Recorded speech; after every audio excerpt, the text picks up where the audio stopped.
இங்க வந்ததுக்கான முக்கியமான காரணம் வந்து Vikram Prabhu sir. Love marriage trailer பார்க்கும்போது எல்லா 90s கிட்ஸோட ஒரு ரிஃப்ளெக்ஷனாக தான் நான் பார்க்குறேன். எனக்கு நிறைய கனெக்ட் ஆச்சு படம் பார்க்கும்போது, அந்த ட்ரெய்லர் பார்க்கும்போது. டீசர் ட்ரெய்லர் சாங்ஸ்ன்றது நிறைய விஷயம் அப்பப்போ மீட் பண்ணும்போது ஷேர் பண்ணுவாங்க. எனக்கு ரீசெண்டாக மிஷ்கின் சார் பாட்டு வந்து கேட்ட உடனே ஒரு 30 செகண்ட்ஸ்குள்ளே போனோடனே சொல்லிட்டு அந்த பாட்டு பயங்கர ஹிட்டு, சூப்பராக இருக்கு.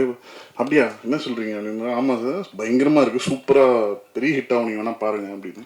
ஒரு ப்ராஜெக்ட்க்கு வந்து முக்கியமான ஒரு பாசிட்டிவிட்டி வந்து ஃபர்ஸ்ட் டைட்டிலேருந்தே ஆரம்பிக்கும்ன்றது நான் எப்பவுமே பிலீவ் பண்ணுவேன். ஸோ லவ் மேரேஜ்ன்றது வந்து சராசரியாக நம்ம எல்லாருமே டே டு டே லைஃப்ல வந்து கேட்டிருக்கோம், பார்த்துருக்கோம். அதுக்கான இன்வால்வ்மெண்ட், நம்ம ஃப்ரெண்ட் லவ் பண்ணுவாங்க, நம்ம லவ் பண்ணுவாங்க, அது மேரேஜ் வரைக்கும் போதா இல்லையான்றது ஒரு மிகப்பெரிய ஒரு ப்ராசஸாக இருந்தது. ஸோ டைட்டிலே வந்து ஒரு பெரிய ஃபர்ஸ்டே வந்து ஒரு பெரிய ஒரு சக்ஸஸ் நான் நினைக்கிறேன். விக்ரம் சார் வந்து ஒரு ரொம்ப ஹார்ட் ஒர்க்கிங்கான ஒரு ஆக்டர். ஸோ அவரோட கும்கி ஃபர்ஸ்ட் ஷோ வந்து அவர் எனக்கு இப்போ பெருசாக பழக்கம் இல்லாத டைம் அப்போ நான் பார்த்தேன். ஸோ ஒரு ஃபர்ஸ்ட் டைம் ஆக்டருக்கு வந்து அவ்வளோ பெரிய ரெஸ்பான்ஸ், அவ்வளோ பெரிய ஒரு கனெக்ட் வந்து ஆடியன்ஸ்கிட்ட கிடைக்கிறதுன்றது வந்து ஒரு ரேரான ஒரு விஷயம்.